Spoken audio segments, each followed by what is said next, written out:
The southern sea otter, or Anhydra lutricinaris, has a long body with a short head and a snout with whiskers. They measure up to 4 feet in length, and they have webbed hind feet that they use as flippers for swimming. Female southern sea otters generally weigh up to 50 pounds, whereas males weigh up to 70 pounds. Southern sea otters have extremely dense and waterproof fur, which allows them to keep warm, and they use this as opposed to blubber. Additionally, their front paws have retractable claws that allow them to eat and crush their prey, as well as groom themselves. Southern sea otters in a group are called a raft, female otters are called sows, and male otters are called boars.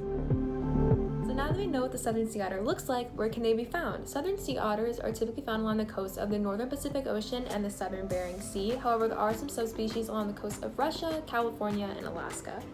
Their habitat usually consists of rocky and muddy sea bottoms, and they thrive in kelp forests due to the high population of sea urchins, which is one of their favorite meals.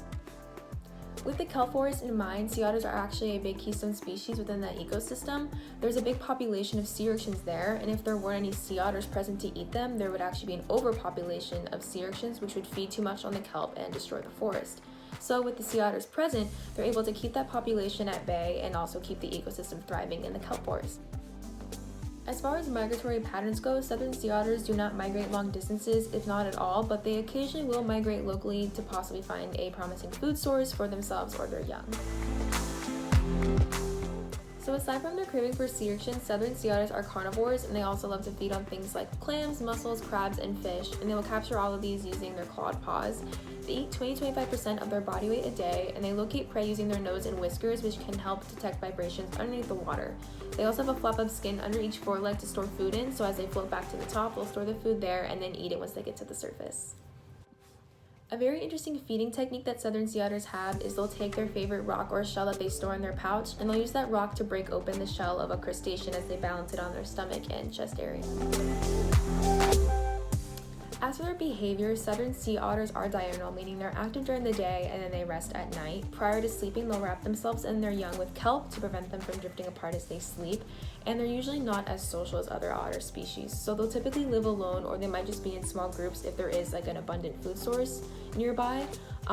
If they are in these small groups when they rest, this is called a raft. Males usually raft together during non-breeding season, but this is not the case during breeding season. During breeding seasons, they'll typically reserve a space for themselves and their mate. Any other males that approach, they'll usually be very aggressive towards, and females will raft with other females and their pups until the pup is grown enough to be on its own. These otters' main enemies are orca whales and great white sharks. Unfortunately, the southern sea otters are marked as endangered on the IUCN Red List because they are greatly threatened not only by pollution and oil spills, but because they are very prone to getting tangled in fishing nets. During the 19th and earliest 20th centuries, southern sea otters in the North Pacific Ocean were hunted to the verge of extinction for their fur. Now, although we don't see this as much in current days, this was a huge problem in the past. Something special about southern sea otters is that in Western native cultures, they'd always been highly valued, not only because of their fur, which was seen as a sign of wealth, but because of their symbolism. Sea otters were often associated with friendship, peace, kindness, and family.